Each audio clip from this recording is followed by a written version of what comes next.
Salut à tous, Guillaume Lunatic Asylum. Aujourd'hui, on va faire un petit tour d'horizon de la création de kicks. Parce qu'on m'a demandé sur YouTube, est-ce que tu peux nous parler un petit peu de comment faire des kicks Voilà. Donc, on y va, on se met la tête dedans. Alors, la première chose que je fais quand je fais des kicks, généralement, j'utilise Drumazone. J'en avais déjà parlé de Drumazone. Drumazone, c'est donc un plugin de simulation de TR-909. La TR-909, c'était une boîte à rythme mythique de chez Roland qui est sortie dans les années 80, qui a été réutilisée dans la techno et dans la dance dans les années 90. Et puis depuis, ça ne s'est plus arrêté. Les gens se battent pour avoir des TR-909. J'en ai vu qui vendaient des organes pour s'acheter des TR-909. Bref, n'importe nawak. Donc pourquoi moi j'utilise pas de TR-909? J'en ai jamais eu. J'ai pas eu beaucoup de boîtes à rythme. J'ai eu une RY30 Yamaha au tout début de ma carrière et puis rapidement j'en suis venu à utiliser des samples. Je faisais mes kicks, vous allez voir comment d'ailleurs. Avant d'avoir ce plugin de Drumazone, je faisais mes kicks avec des synthés. Donc on va d'ailleurs commencer par ça plutôt que d'aller dans Drumazone. Vous allez voir tout de suite. Alors je vous mets par exemple, je charge le SH01 de chez Roland. Voilà, le SH01, c'était le SH101, pardon. Le SH101 de Roland, c'est un synthé c'est un synthé analogique monophonique que j'ai eu moi sous forme de petits modules qui s'appelait le MC202. C'était la partie synthèse du SH101, mais avec un séquenceur intégré. C'était un séquenceur multipiste, absolument horrible à programmer. C'est-à-dire qu'il fallait rentrer, c'était un peu la même méthode que la TB303. Il fallait rentrer d'abord les pitchs, et ensuite il fallait rentrer les gates, c'est-à-dire le moment où les notes jouaient. C'était un cauchemar ce truc, c'était vraiment un cauchemar. Par contre, ça avait un super son. Bon là évidemment c'est pourri. Ça avait un super son dès qu'on mettait comment ça s'appelle, l'oscillateur sur Pulsed Width. C'est-à-dire Pulsed Width, c'est une onde carrée. Je vais vous expliquer un peu la synthèse parce que je parle beaucoup de trucs comme si vous saviez tout déjà. Il y a d'ailleurs pas mal de novices qui regardent ces vidéos aussi. Donc en synthèse analogique par exemple, synthèse soustractive plus exactement, il y a plusieurs types d'ondes pour les oscillateurs. Vous avez l'onde sinusoïde qui est, je sais pas s'il y en a une là-dessus là. Je vois pas. Non, eux, ils ont que du carré de la dent de scie. Donc le sinusoïde, c'est un son très soft, dont on se sert pour faire des subs, principalement. Ensuite, vous avez la dent de scie, qui est un truc un peu plus incisif. Le carré, qui est une onde qui fait... J'ai essayé d'avoir des démos quand même, parce que c'est un peu idiot de parler de...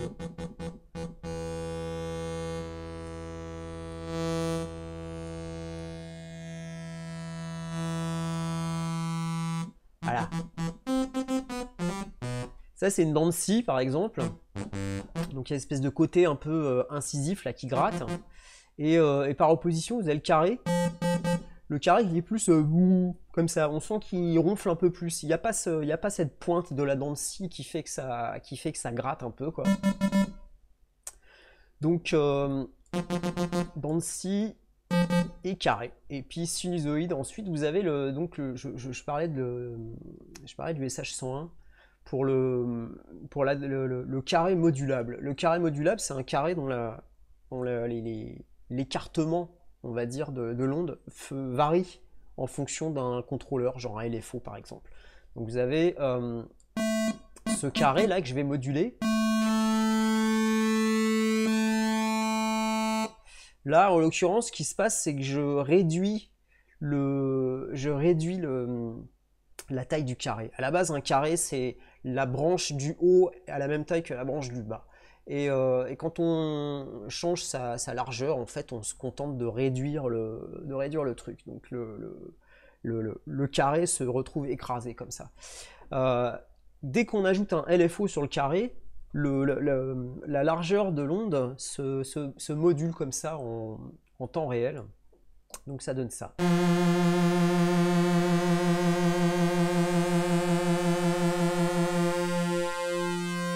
Alors là, j'ai un LFO très lent. Dès que j'accélère mon LFO,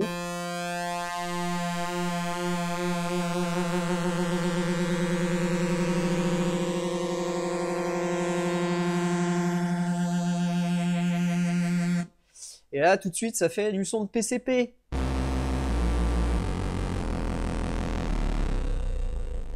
Ah, ça c'est le holy grail des sons hardcore, c'est le son détuné en fait, c'est juste quand les trucs sont pas...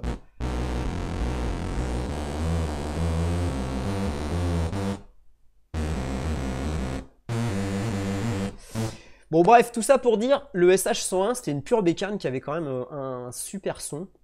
Mais c'est pas pour ça que je l'ai chargé, on est parti sur les kicks. Je me suis un petit peu dispersé. Donc pour faire des kicks avec un synthé, c'est très simple. Il faut pas de... Les oscillateurs, on s'en fout, puisqu'on va pas se servir réellement de l'onde du synthé, on va servir de la résonance pour faire une attaque. Donc ce qui se passe, c'est que je baisse complètement ma fréquence à 0, et je monte ma résonance au maximum. Donc là, en l'occurrence, c'est 255. Donc là, j'ai une résonance qui est à fond la caisse. La résonance, on va utiliser l'enveloppe, on va utiliser l'attaque de l'enveloppe pour faire un coup sec dans ce pic de résonance. Donc ça va ouvrir le filtre brutalement et ça va nous donner quelque chose comme ça. Donc je monte juste, je baisse tous les curseurs de l'enveloppe à 0 et je monte juste un tout petit peu l'attaque. Alors ça n'a pas besoin d'aller très très haut, hein. Vous voyez, on a déjà un semblant de kick puisque ça fait poc poc poc là. Donc après le délire du kick, pour avoir un vrai son de kick, faut jouer sur l'enveloppe du filtre et l'enveloppe de l'ampli. Donc là j'ai une enveloppe de l'ampli qui était au max sur le sustain. Quand on appuie sur la touche, ça maintient le son. Et dès qu'on la relâche, ça coupe le son instantanément. Donc nous, ce qui nous intéresse plutôt, c'est d'avoir une attaque sur l'ampli. Donc là, je peux la monter plus haut que le filtre, mais ça change rien, hein. Dès que je dépasse la valeur du filtre qui est ici à 31, ça sert à rien d'avoir l'attaque de l'enveloppe plus longue parce qu'elle fera pas plus que ce que fait le filtre derrière. Ou avant plutôt. Donc il suffit de changer un petit peu le dosage entre le comment ça s'appelle, le decay de l'enveloppe du filtre, donc la vitesse du decay et son amplitude dans l'enveloppe. Donc là elle est à fond. Et remarquez que je peux faire des kicks un peu plus soft sans attaquer trop fort. Je vais monter un petit peu le sustain du truc pour avoir une petite queue sur mon, enfin une petite queue. C'est toujours les mots qui vont bien, moi. Pour avoir un peu plus de corps sur le kick. Mettre un petit peu de release aussi. Et je vais faire la même chose sur l'enveloppe du VCA, donc de l'amplificateur.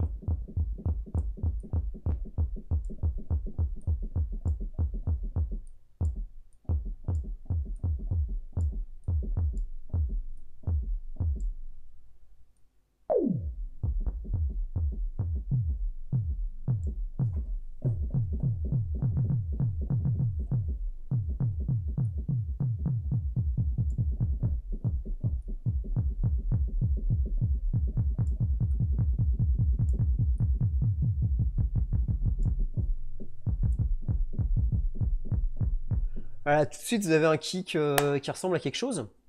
Alors le truc en hardcore, c'est que les kicks comme ça là, ça fait un peu tapette, hein. Et donc ce qu'on faisait, enfin ce qu'on fait en général, c'est qu'on fout une disto dessus. Donc la disto, je sais pas, au pif, on va prendre Homicide. Homicide, c'est une disto de chez comment ça s'appelle, de chez Homeboys.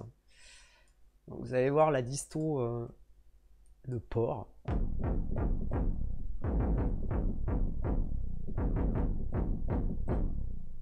Donc là, vous voyez l'intérêt du sustain, c'est qu'on a le kick qui continue à jouer tout seul là.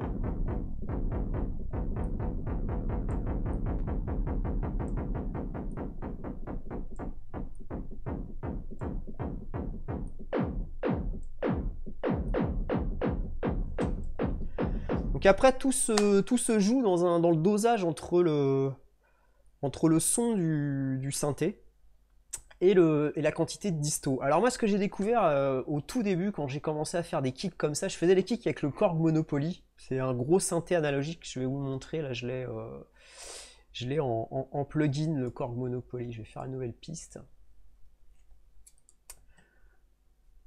Le Korg Monopoly.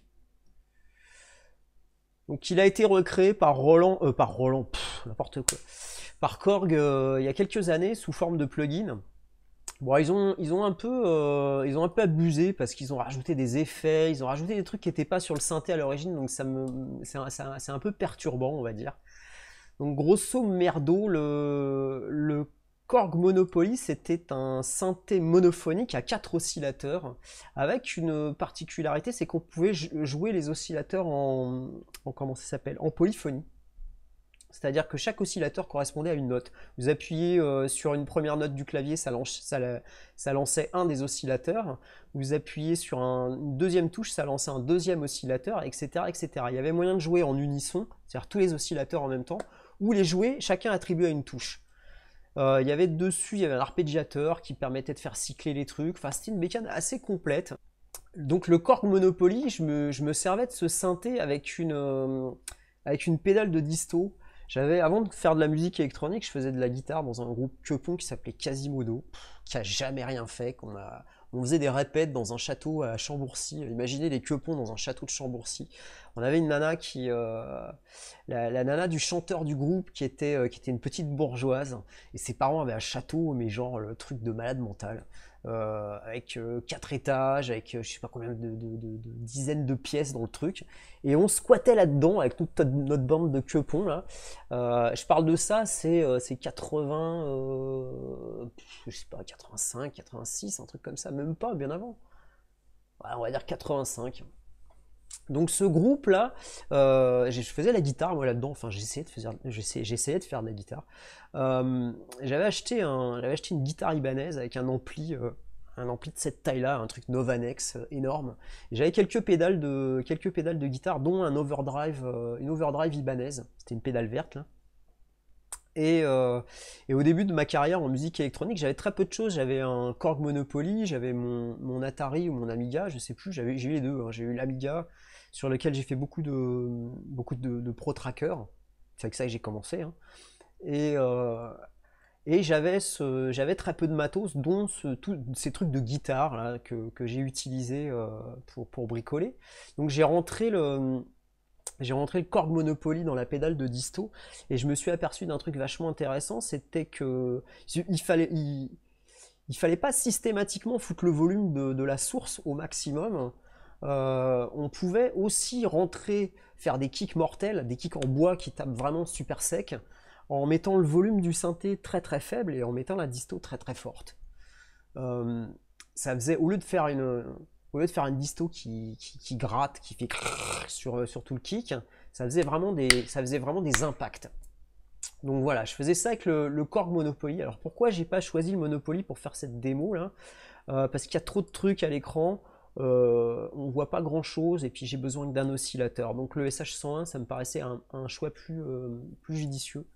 Plus clair à l'écran, on voit mieux ce qui se passe, quoi. Bref, puis les enveloppes sont bien marquées. Tout le Korg Monopoly, j'avoue que c'était un petit peu, ça m'a beaucoup aidé au début de ma carrière, au début de mon apprentissage de la musique électronique, parce que c'était assez simple pour faire des sons avec, quoi. Mais ça n'a pas été la machine que j'ai le plus utilisée, quoi. J'ai joué beaucoup avec au début parce que c'était un gros jouet, quoi. Donc revenons à nos kicks là.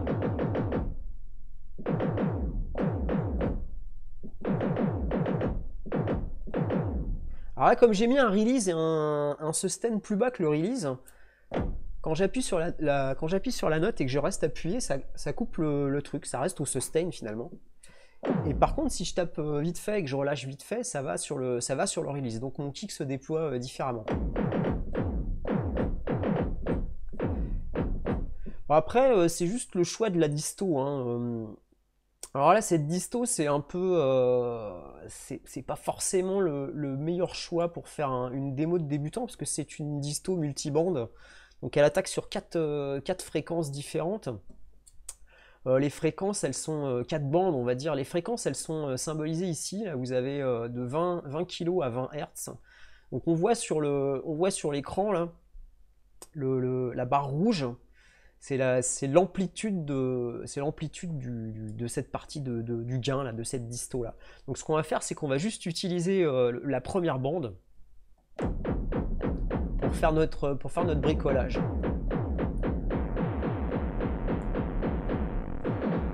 Donc si je pousse le gain à fond là, ah, cette espèce de son là, un peu qui pue du cul là, c'est cette espèce de poc pouic là devant là, ouais, qui fait un peu trans de Goa là, que j'aime pas du tout. Il suffit de baisser un petit peu l'enveloppe.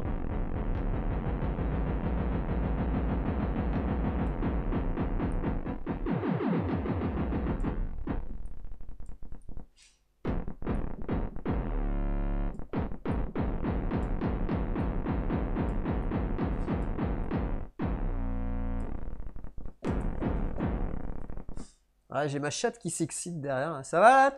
Ça va? Tout va bien? J'ai complètement à la masse cette chatte quoi.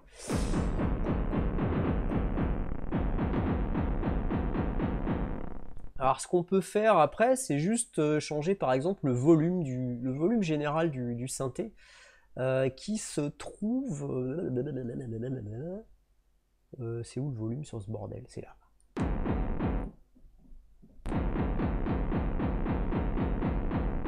Ah. Voilà, c'est génial, ça change absolument rien. Bon, ok, d'accord. Merci d'être venu. Qu'est-ce qu'il y a qui peut influencer la disto? Bah, le shape hein, du...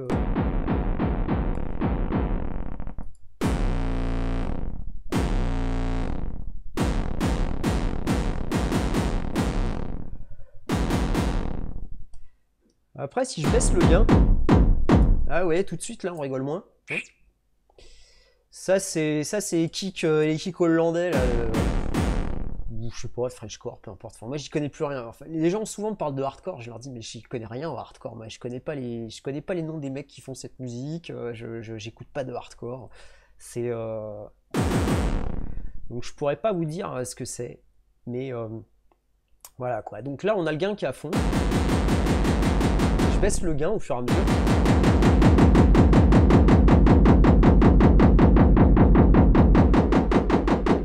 Voilà, à mi-chemin, on a quelque chose qui me plaît, moi. Après, ce que je peux faire, par exemple, c'est coller un truc...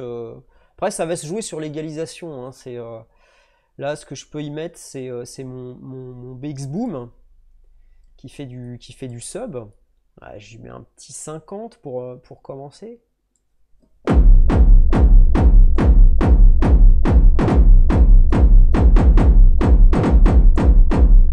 Voilà, tout de suite, là, c'est bon, là, les voisins sont contents. Qu'est-ce que je peux mettre d'autre? Le boom, on va le mettre en deuxième. Là, je vais mettre un petit coup de tone 2 à Justix. Avec pas de virtual surround parce que le virtual surround il va me foutre mon kick à droite à gauche. Le but du kick c'est d'être au centre hein, parce que c'est l'impulsion quoi. Les kicks sur les côtés, vous avez plus rien au centre du truc.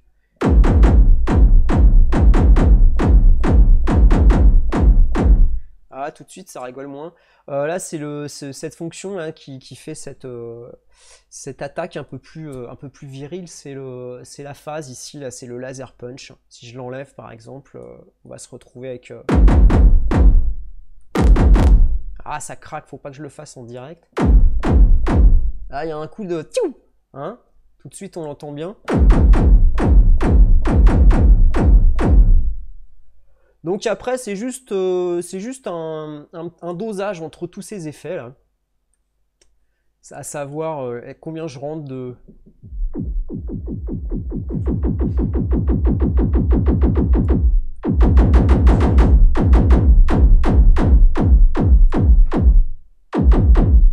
Et l'autre l'autre encore qui est en train de s'exciter en bas là.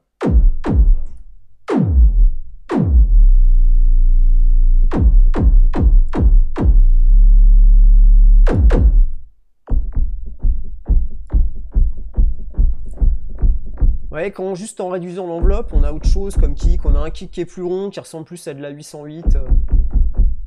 Bon, j'ai toujours cette attaque de malade mental. Là, ça c'est lui hein, qui fait ça, le laser punch là. On va le mettre à un niveau intermédiaire histoire de. Je vais baisser le, je vais couper le boom boom là. Pour qu'on se rende compte un peu.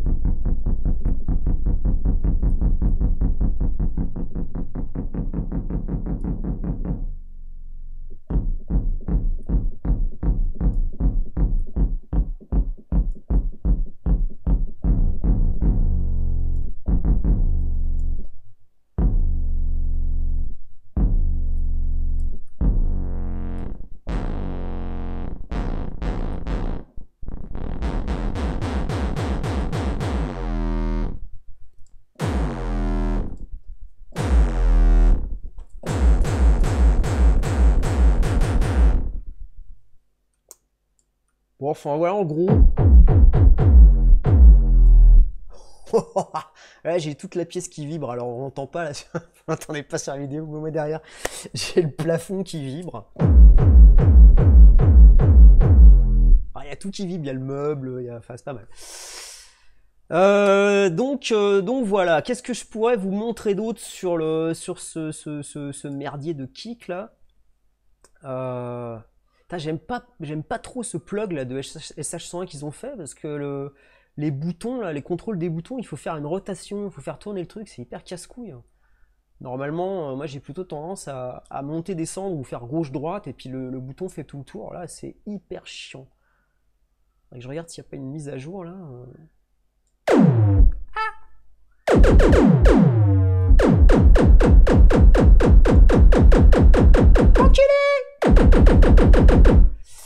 Bref, on rigole, on rigole.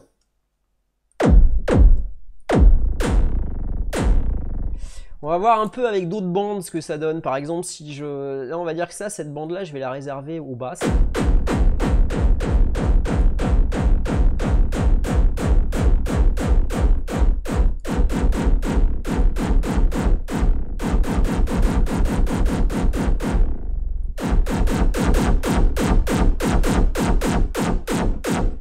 Là, je vais vous parler un petit peu d'homicide là pendant qu'on y est. Je vais détailler un peu les paramètres là parce que je tripote des boutons et je vous explique même pas ce que c'est quoi. Ici on a le gain, donc le gain sur chaque bande. Ici on a un volume. C'est-à-dire que je peux avoir le gain à fond sur une bande, mais la bande je peux la baisser à 0 donc on l'entend pas quoi. M'énerve lui à faire.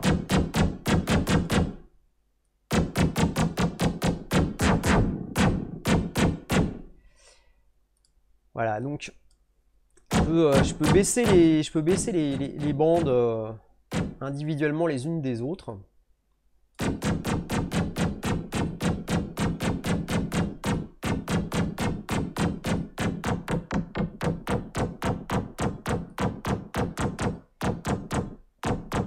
C'est quoi ça ici là?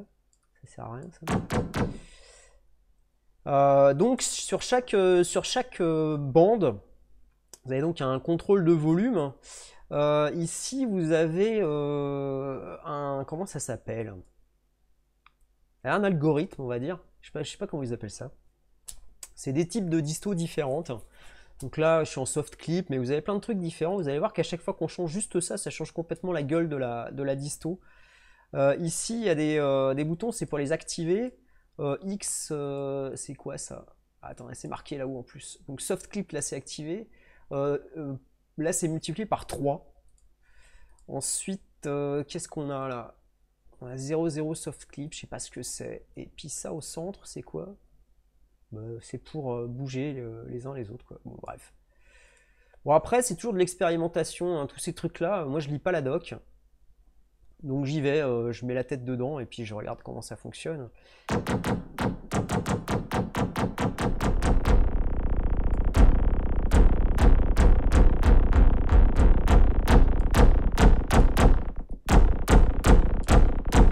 Ah oui, tout de suite je fais des grimaces parce que ça me crispe. Cette musique me crispe en fait.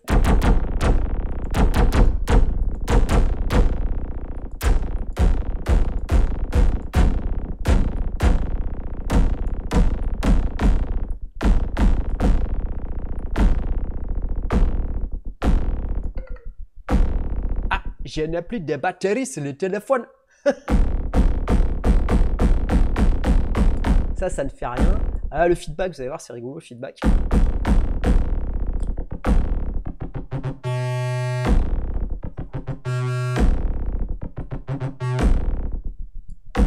J'en fous de partout.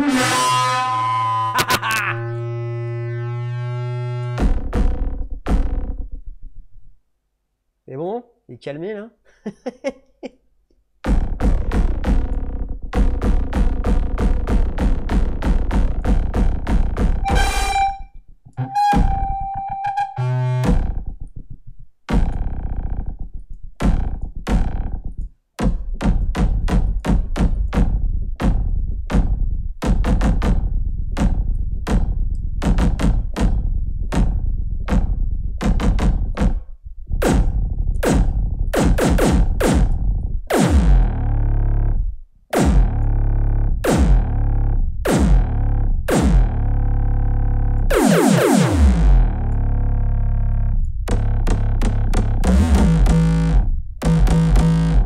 Ah, j'ai plus d'attaque là.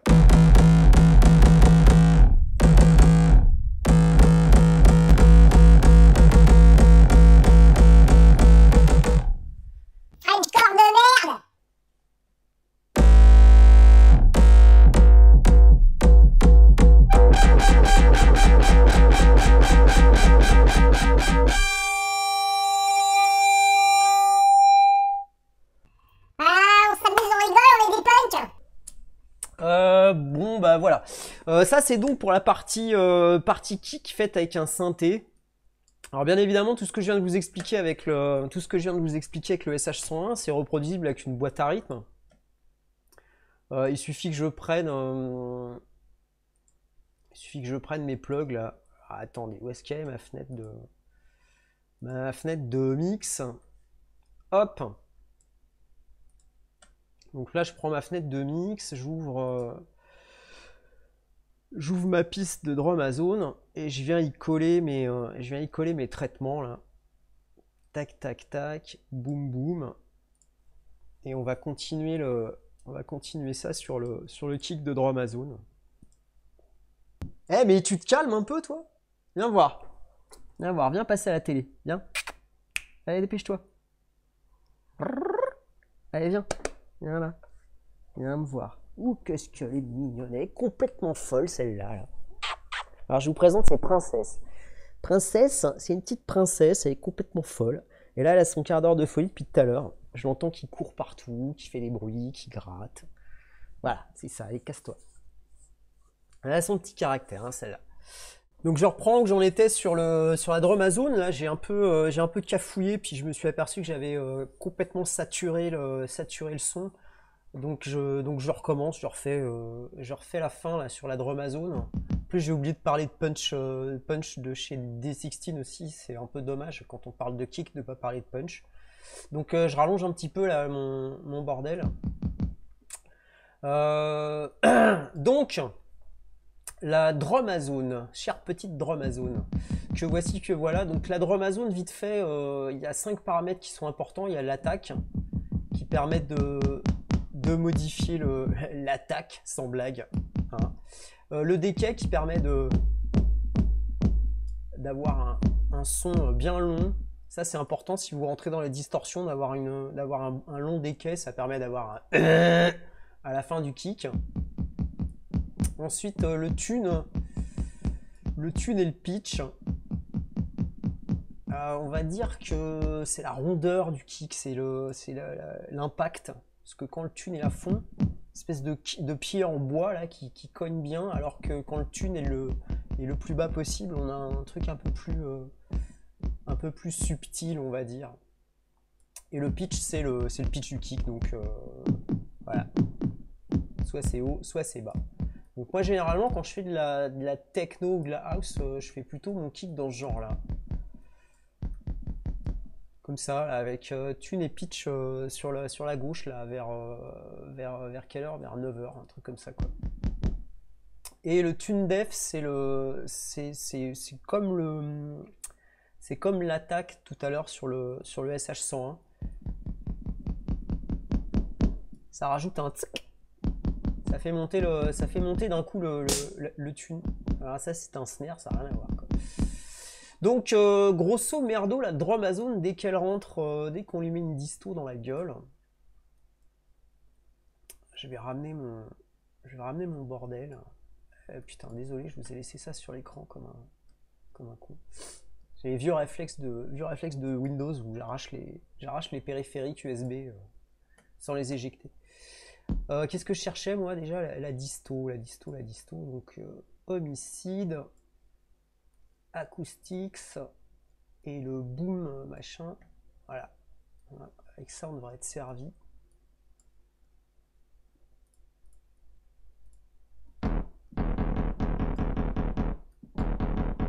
Je vais remettre ça par défaut parce que j'ai dû bien bricoler tout à l'heure. Ah, vas-y, arrête avec ton... Ah, on va la jouer là. Ce sera plus simple, moi je risque pas de me tromper de touche. Ouais, ok, bon, bref. Donc l'importance du Thune Def là sur la 909, c'est ça.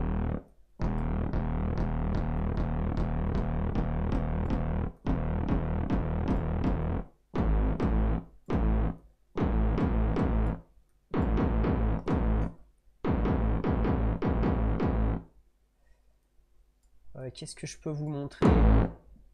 Voilà, si je mets à fond. Hein. Ah ouais, là, je suis sûr que ça craque, putain, mais quel con. À chaque fois, j'oublie.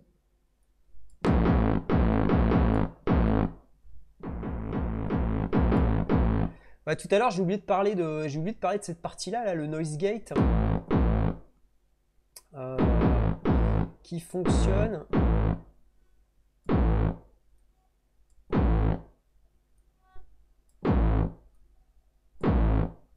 Je sais pas comment il fonctionne ce truc. Ah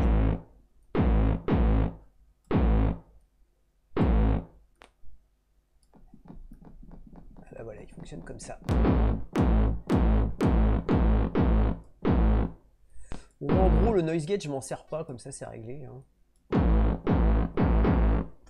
Sauf quand il y a du gros feedback dessus, ça permet de couper le feedback quand il est trop...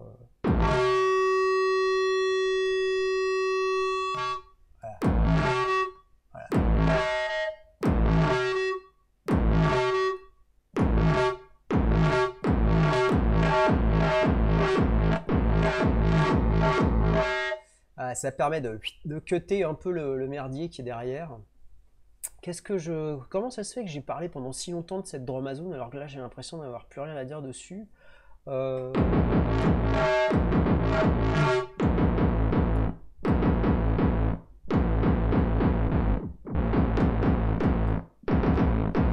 enfin en gros voilà le délire.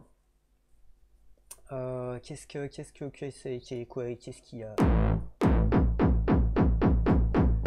Toujours le même trip, hein. Dès qu'on baisse le gain, là, on a les kicks, on retrouve les kicks en bois que moi j'aimais beaucoup.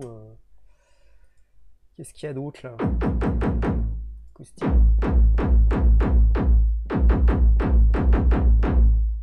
Je regarde juste un truc là parce que... Ouais, c'est bon, ça monte pas trop haut.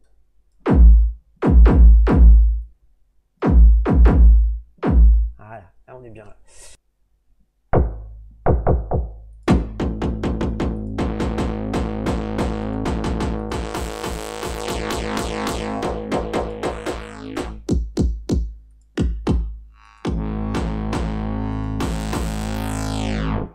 Remarquez tout de suite qu'avec un seul kick et cette disto là, juste en changeant de preset, vous avez autant de kicks que vous voulez. Après le délire, c'est juste changer 2-3 paramètres. Genre par exemple...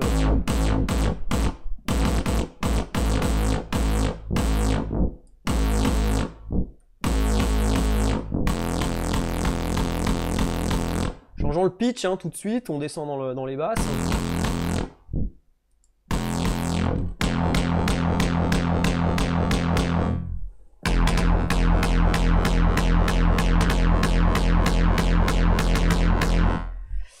Voilà. Bismarck, c'était peut-être pas le plus puissant dans les trucs de drums. Broken Circuit, là. Broken Circuit, ça fait du comment ça s'appelle Ah, du feedback.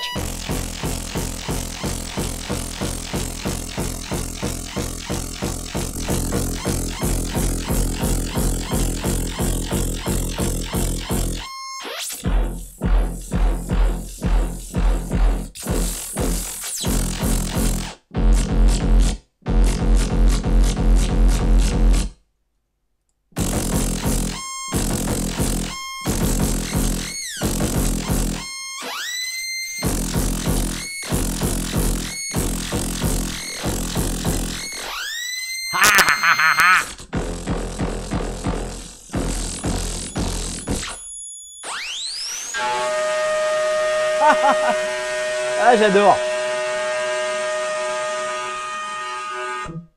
Hop. Je suis mort de rire. Merci à celui qui m'a demandé de faire cette vidéo, parce qu'en fait là c'est mon petit rayon de soleil de la journée. Ah, c'est bien ça aussi. Ah, j'adore, je suis mort de rire.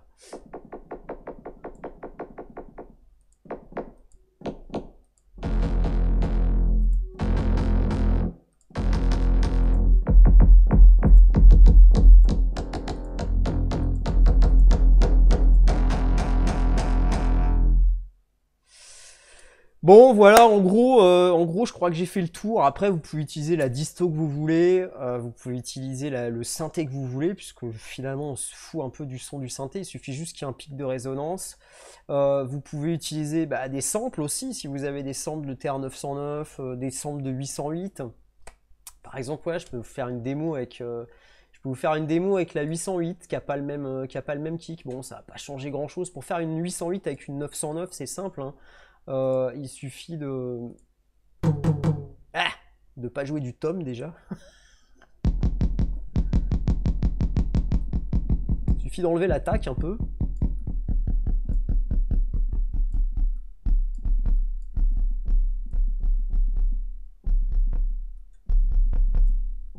Alors, il y a une espèce d'attaque quand même de merde là. Qui est un peu relou d'ailleurs. Espèce de clic là au début là qui est pourri. On va revenir sur le Monopoly là, puis on va y mettre la 808 à la place, ça sera quand même plus sympa. Voilà, donc je vous mets la petite 808. Elle marche ou elle marche pas?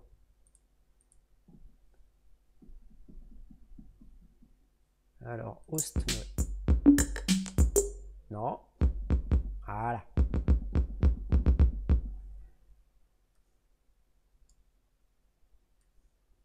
Je vais remettre un peu mon bordel de disto là.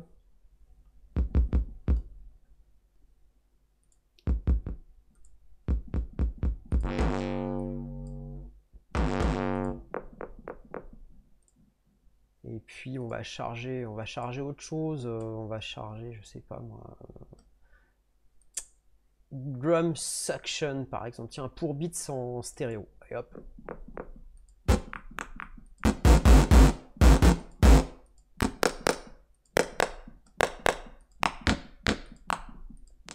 Ouais, c'est pas le résultat escompté. Pour beats, c'est une sorte de beat crusher, on va dire. Hein. Synthé, disto, machin, drums, broken fractal, dynamique nasty. Voilà, on va mettre ça. Voilà, ça me paraît pas mal.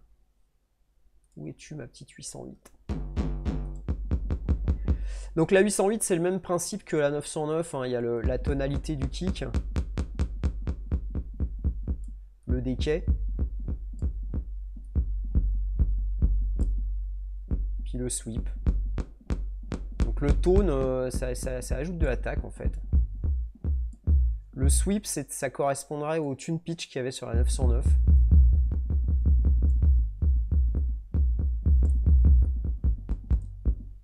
Ce qui est un peu chiant, c'est ce clic là au début là. J'avais jamais percuté avant. Qu'il y avait cette espèce de clic de merde là. c'est assez pénible parce que ça fait pas ça sur une vraie, quoi. Enfin, il me semble pas qu'il y ait cette espèce de pic, de petit pic là tout le temps présent. Là. Ah, c'est insupportable. Bon, bref, 808 dans Disto, même combat. Hein.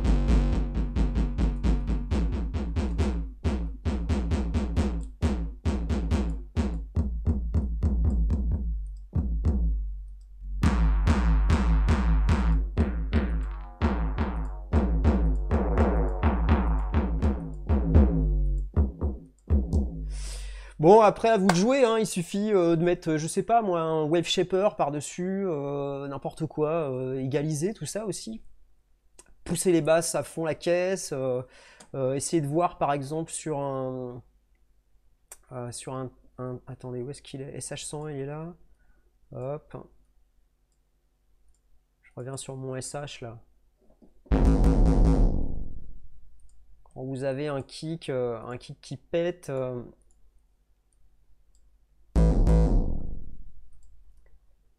On va mettre les presets par défaut. Là.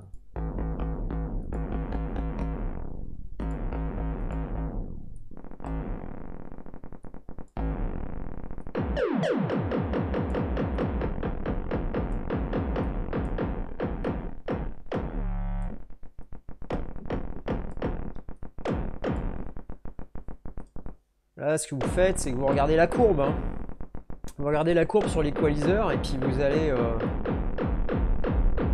pousser les basses.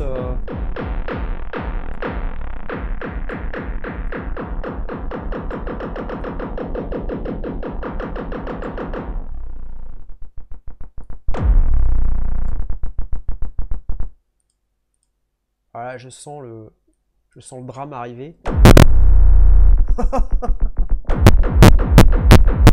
Oh putain, les enceintes.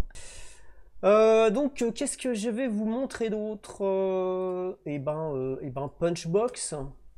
Punch tout court. Pourquoi je dis Punchbox? C'est Punchbox le nom ou c'est Punch? D16. Ouais, si, Punchbox, ouais, c'est bien ça. C'est bien qu'est-ce que je disais. Oula! Ouh, ça sent le plantage. Ah non, ok. Ouch! Sa mère. Voilà. Donc Punchbox, j'en avais déjà parlé dans une vidéo précédente. C'est pour ça que je vais pas trop m'étaler dessus, quoi. Par contre, l'intérêt de ce truc, c'est qu'on peut directement, sans ajouter d'autres éléments à son bordel, on peut directement faire sa petite cuisine. Hein.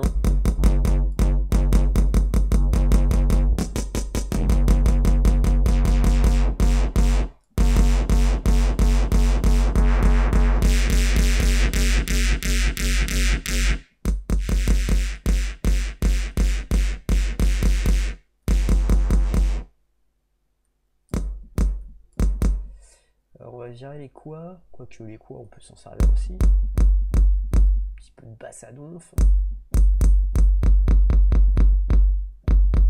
Qu'est-ce qui se passe mon bébé? Qu'est-ce que tu fais? Rien. Tu veux revenir? Qu'est-ce que t'es mignonne toi. Putain. Alors, qu'est-ce que je disais, ouais. Ouais, là, le shape de la disto change radicalement le son, là.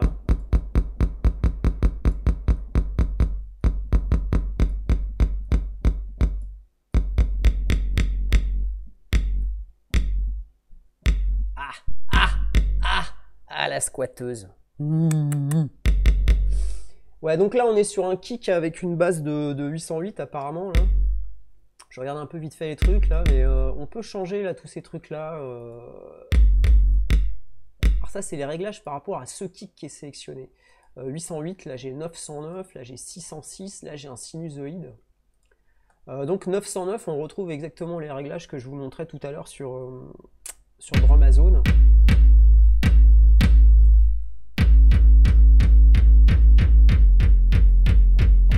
Ce qui est plutôt pas mal. Parce que généralement, moi, drum Amazon, c'est vrai que j'utilise principalement le kick, le charlet et tous ces trucs-là, mais bon, moi je double hein, les kicks de toute façon. De toute façon, j'utilise jamais un seul kick dans un morceau. Ça, c'est un truc que je fais depuis je sais plus, The Hunter, un truc comme ça, depuis 95. J'ai toujours foutu 3, 4 kicks ensemble. J'en ai un qui fait mon attaque, j'en ai un qui fait le truc le plus long là. Et puis c'est des mélanges subtils entre les kicks. Hein. Je suppose que tous les autres mecs font pareil.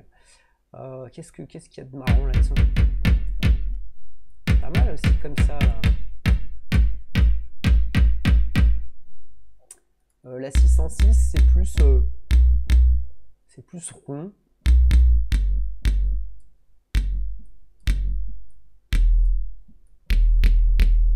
Pas mal ce truc en fait. Enfin, ce truc, c'est pas mal. Je savais déjà que c'était pas mal, mais je découvre aussi en même temps. Je gratte un peu.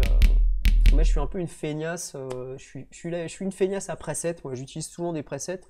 Les mecs qui se sont fait chier à faire des banques de sons, pourquoi ne pas les utiliser? Il y a une espèce de, comment est-ce qu'on dit? De complot anti-preset, genre parce que tu utilises des presets, t'es pas un vrai quoi. C'est quoi ces conneries quoi? T'achètes une flûte, tu vas percer un 8e ou un 9e trou dans ta flûte pour qu'elle sonne pas comme celle de ton voisin. Si t'as envie d'expérimenter, expérimente. Et si t'as pas envie d'expérimenter, si moi j'ai envie d'utiliser des presets, viens pas me faire chier quoi. Franchement, c'est quoi cette mentalité quoi? On a des outils à disposition, on utilise ce qu'il y a avec les outils quoi. Moi j'ai aucune scrupule à utiliser des sons qui sont intégrés dans les machines que j'achète. Je trouve ça complètement débile. C'est comme le vinyle et le MP3 quoi. Franchement, les mecs qui mixent en vinyle et les mecs qui mixent sur Tractor, ça reste des DJ, c'est du mix. Si tu joues de la merde sur du vinyle, que tu joues en vinyle ou que tu joues en Tractor, si tu joues de la merde, tu joues de la merde quoi. Bon bref. Voilà, c'était un petit peu décousu hein, comme d'hab, mais je pense que vous avez compris le principe. La prochaine fois, je ferai une vidéo sur les charlets. Non, je déconne. Donc voilà. Et bah écoutez, merci d'être venu. La prochaine fois, on parlera d'autre chose. Voilà. Vous étiez en direct avec Lunatic Asylum, aka Docteur Macabre, pour sa présentation, ses tutos, ses machins, ses trucs, ses bordels. Voilà. Merci et à plus dans le bus.